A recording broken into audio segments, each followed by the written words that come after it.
Good morning, students. Now we discuss the completeness of L infinity. Prove that L infinity is a Banach space with respect to norm. Norm x is equal to supremum of mod xk, where x is equal to sequence xk belongs to L infinity. L infinity में जो भी elements थे वो सारी bounded sequences थी. Now we prove L infinity is a non-linear space with respect to 1. Direct लिख रहे हैं हम L infinity आपकी नॉन लीनियर स्पेस है 1 के रिस्पेक्ट में जहां पे भी 1 आपके एग्जिस्ट करती हो, because each sequence in L infinity is bounded sequence. Now we prove L infinity is complete. L infinity को complete prove करने के लिए हम कोशी सीक्वेंस कंसीडर करेंगे L infinity पर और क्या दिखाएंगे, वो कोशी सीक्वेंस हमारी कन्वर्ज कर रही है. सीक्वेंस हमने क्या लिया xn where n varying from 1 to infinity. अब आप ये सोच रहे हो कि हमने x ये n ऊपर क्यों लिखा नीचे क्यों नहीं लिखा, क्योंकि ऑलरेडी L infinity के जो एलिमेंट्स है वो खुद सीक्वेंस है. अगर यहाँ xn लिखोगे तो आप वेरिएशन कैसे करोगे, वेरी कैसे करोगे उसको, इसलिए हमने यहाँ ऊपर लिख दिया, क्योंकि देखो xn का मतलब क्या है, x1n x2n up to so, क्योंकि यहाँ फर्स्ट एलिमेंट अगर हम कंसीडर करें तो x1 होगा ना, तो वो एलिमेंट किस फॉर्म का होगा, x11 x21 x31 up to so. अगर x2 होगा तो x12 x22 x32 up to so. This is a bounded sequence in an infinity for each n. Now by definition of Cauchy sequence का definition लगाओ. For each epsilon greater than 0 there exists a positive integer n or such that norm xm minus xm less than epsilon for all nm greater than equal to n norm. Now by definition of norm, this norm is equal to supremum पे लग गया less than epsilon. If this supremum is less than epsilon, then all terms are less than epsilon for all nm greater than equal to n or for all k.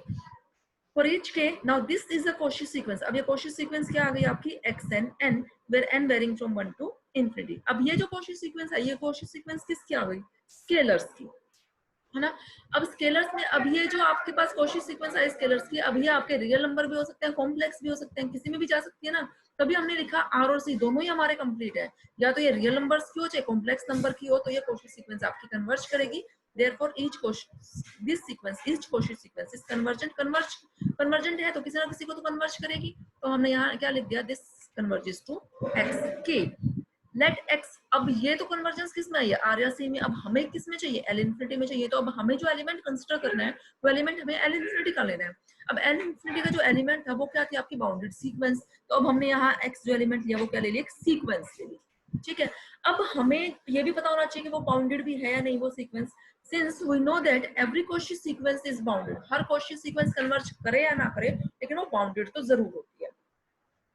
ठीक है, और जो ये हमारे पास are और सी है, आर और सी में तो हर Cauchy सीक्वेंस कन्वर्ज भी करती है और वो बाउंडेड भी होती है. तो ये Cauchy सीक्वेंस आपकी कैसी हो गई, बाउंडेड हो गई. बाउंडेड हो गई तो इसका मतलब हमारा काम तो हो गया. सो एक्सन इज बाउंडेड. अब ये बाउंडेड तो हो गई, अब हमें कन्वर्जेंस दिखानी रह गई ना. ठीक है, then there exist a real number k dash greater than 0 such that this norm is less than k dash for all n. यहाँ हमने बाउंडेड की डेफिनेशन लगा दी. If this is less than k dash तो इसका supremum भी less than k dash, और अगर सुप्रीमम लेस देन ये जो सॉरी इसका सुप्रीमम नहीं, ये तो हमने बाय डेफिनेशन किया, नॉर्म की डेफिनेशन लगाई है. If this supremum is less than k dash तो हर एक टर्म भी क्या होगी आपकी, less than k dash for all n चल रहा है, फॉर ऑल के. Now taking limiting value, this is also less than k dash. Limit हमने n पे ली है कि आपका एज इट इज चल रहा है. दिस इंप्लाइज mod x के less than equal to k dash for all k. Limiting value जब n इन्फिनिटी को टेंड करेगा तो ये सीक्वेंस x जो है क्या हो गई आपकी, बिलोंग्स टू L इन्फिनिटी. ठीक है, now from equation 2 let m tending to infinity we get, ये हमने यहाँ से प्रूव कर दिया कि x जो है वो जो सीक्वेंस x है वो आपकी बाउंडेड सीक्वेंस है, मींस L इन्फिनिटी का मेंबर बन रही है. अब हमें दिखाना क्या है कि जो हमने Cauchy सीक्वेंस कंसीडर की थी L इन्फिनिटी में वो इस x को कन्वर्ज भी कर रही है. तो हम लेके चल रहे हैं mod x n minus limit m tending to infinity x की power m. now this is less than epsilon, क्योंकि वहां जो आपके पास n और m चल रहे थे उसको हमने लिमिट लगा दी यहाँ m पे. लिमिट लगाने के बाद ये सीक्वेंस जो थी वो आपकी कन्वर्ज कर रही थी किसको, xk को आ गया. Now this is less then epsilon, ये लेस देन एप्सिलॉन है तो सुप्रीमम भी लेस देन एप्सिलॉन, और सुप्रीमम डेफिनेशन लग गई नॉर्म की, और ये नॉर्म की डेफिनेशन लगते ही आपकी जो सीक्वेंस है xn वो आपकी कन्वर्ज किसको कर गई, x में. और x एलिमेंट खुद हम ऑलरेडी बता चुके हैं बाउंडेड होने के कारण वो किसका है, L इन्फिनिटी का है.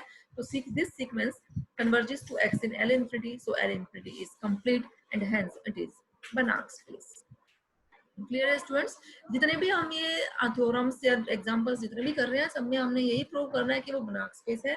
Banach स्पेस के लिए पहले नॉन लीनियर स्पेस, फिर आपने कंप्लीट नॉन लीनियर स्पेस की वही चारों कंडीशंस दिखानी है, और जो आपका कंप्लीट है कंप्लीट में आपने यही दिखाना है कि हर Cauchy सीक्वेंस कन्वर्ज करेगी. अब जितने भी हमने ये लास्ट में एग्जांपल्स किए उनमें जो जो Rn की बात कर रहे हैं, हम Cn की बात कर रहे हैं, L इन्फिनिटी की बात कर रहे हैं, हर एक में ये सीक्वेंसेस चल रही है या फिर एंटप्पल फॉर्म का चल रहा है. अब वहां से आपको आर या सी में आना है उनसे, और आर और सी आपके कंप्लीट होने के कारण वो तो आपके कन्वर्ज कर ही रहे हैं, तो अब वहां से दोबारा से आपको उसी के अंदर दोबारा लौट के आना है। आर एन की बात कर रहे हैं तो आर एन में, सी एन में या फिर एल इन्फ्रेडी में, तो उसके अकॉर्डिंग आपको फिर से दोबारा से डेफिनेशन उसकी अप्लाई करनी है, तो आपके पास रिजल्ट आ जाएगा। ओके स्टूडेंट्स, बाकी हम नेक्स्ट लेक्चर